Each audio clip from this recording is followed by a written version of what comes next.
I'm a pathologist, so my clinical practice is people get a biopsy of something, and liver is my particular specialty. So someone gets a liver biopsy. Do they have hepatitis?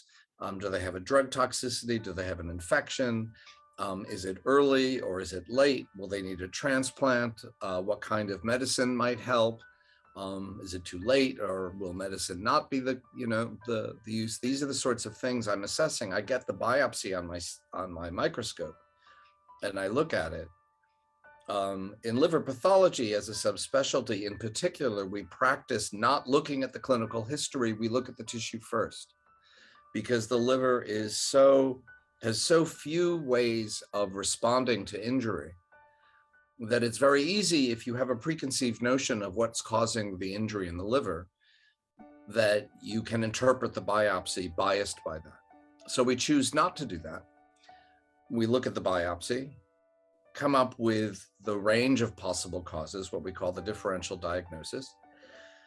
And then once we've worked that through, then we bring in the clinical information to put our differential diagnosis in top order of 1, 2, 3, 4, which helps the clinicians then understand, do we have a diagnosis? Are there other questions and tests we need to do? Is the time for therapeutic interventions, et cetera?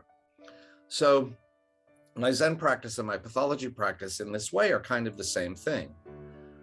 And I find that pathologists in general who have no spiritual practice, let alone contemplative practice, they don't know that they in fact do have a contemplative practice. It's how you bring your eyes into the microscope, focus down.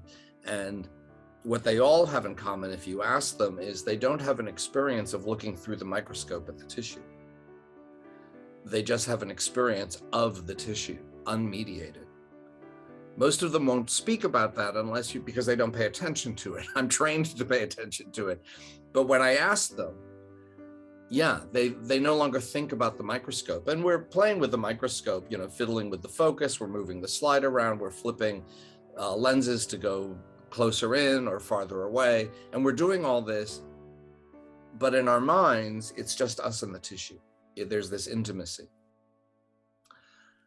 So Zen practice ups the ante on that. Contemplative practice ups the ante.